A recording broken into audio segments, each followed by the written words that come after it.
भाई क्यों ना हम यहाँ पर एक फैक्ट्री डाल लें।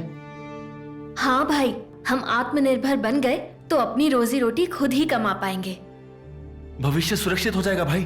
पढ़े लिखों को तो पक्का नौकरी मिलेगी, साथ में मजदूरों की भी आमदनी शुरू हो जाएगी भाई।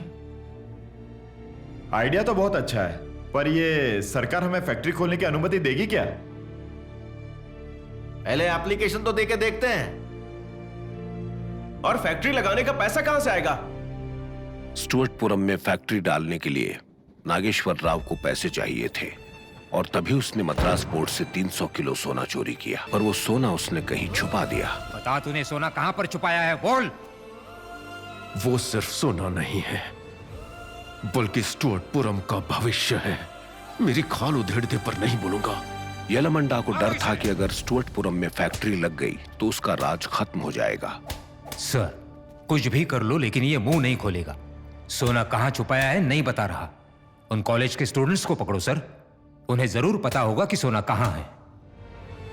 पुलिस ने मार मार के उसकी हड्डियां तोड़ दी, लेकिन वो उसका हौसला नहीं तोड़ पाए और दिल तो उसका पहले ही टूट चुका था, इसलिए उम्र कैद की सजा मिलने के बाद भी उसके माथे पे एक सल नहीं पड़ा। मुंह क्यों लटका हुआ है? फैक्ट्री का काम शुरू हो गया ना। गांव वाले सब खुश तो हैं? मुझे फैक्ट्री में नौकरी मिलेगी या जेल में रहकर आने वालों को नौकरी नहीं मिलती?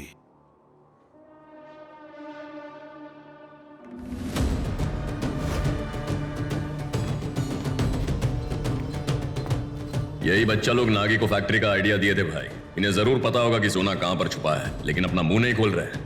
सोना किधर है? हमें नहीं पता साहब।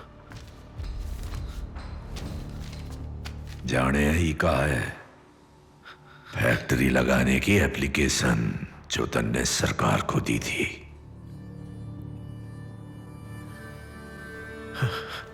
थारे घरों में 2 वक्त की रोटी का पैसा तो है ना, तो इतना बड़ा फैक्ट्री लगाने का पैसा कहां से आया?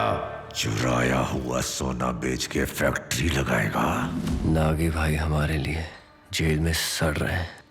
तुम हमें भले ही जान से मार डालो, फिर भी नहीं बताएंगे सोना कहाँ है।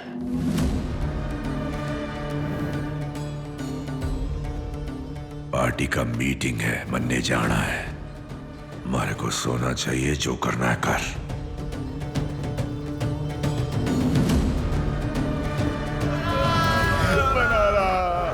अटैक!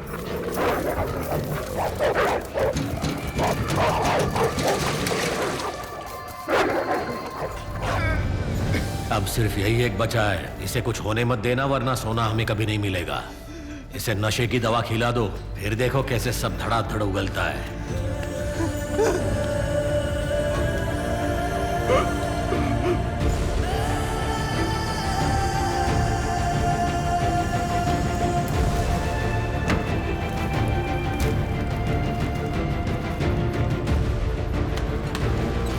नागेश्वर राव पहला इंसान था जो मद्रास सेंट्रल जेल से फरार होने में कामयाब हो सका।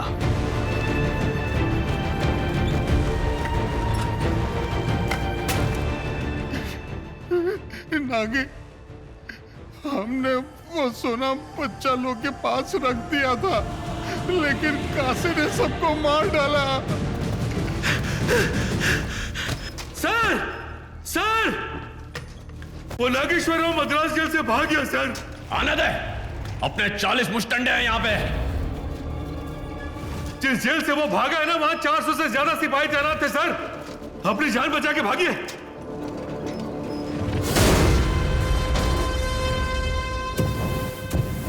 लगता है वो इधर आ ही गया। खत्म कर दो उसको।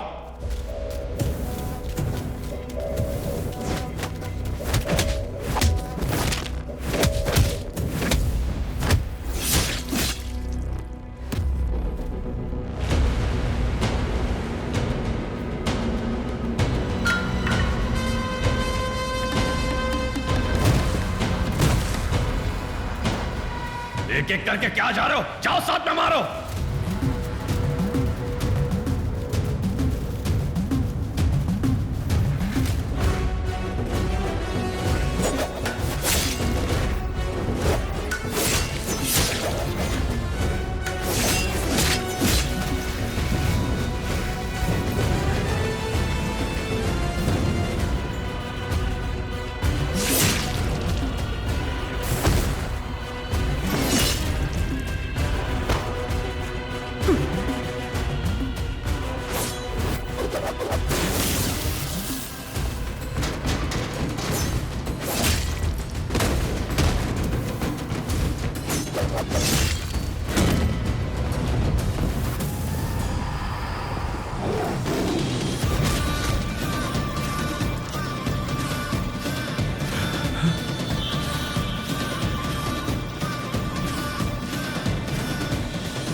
भेड़ बकरियां कितना भी बड़ा झुंड बनाकर टाइगर को घेर क्यों न ले, टाइगर का शिकार करने के बजाय खुद टाइगर का शिकार बन जाते हैं।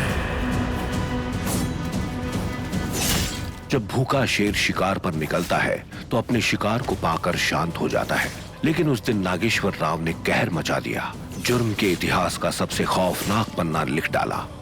एक कुल्हाड़ी से 24 लोगों को काट गिराया।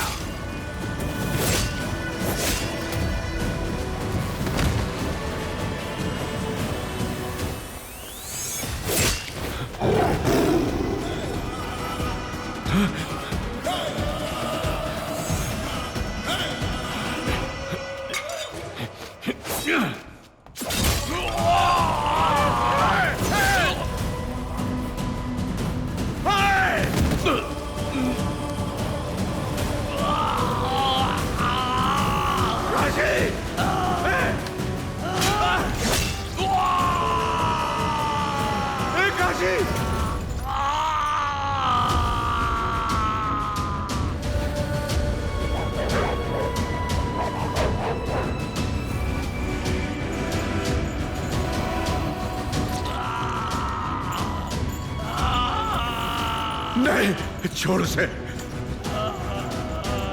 नहीं, दया कर। शेर जब शिकार पर निकलता है तो जान लिए बिना घर नहीं लौटता।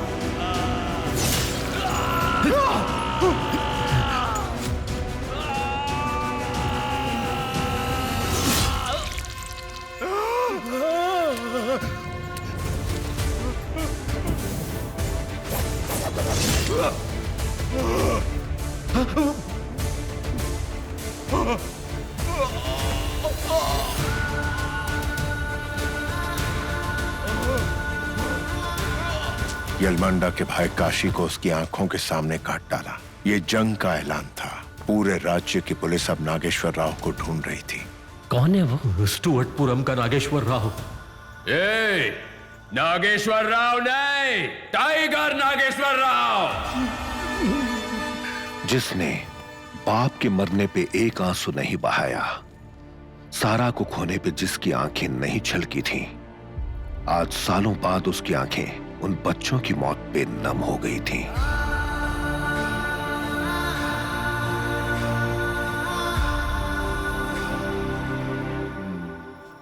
तो नागेश्वर यालमंदा और उसके आदमियों को मारकर कहीं जाकर छुप गया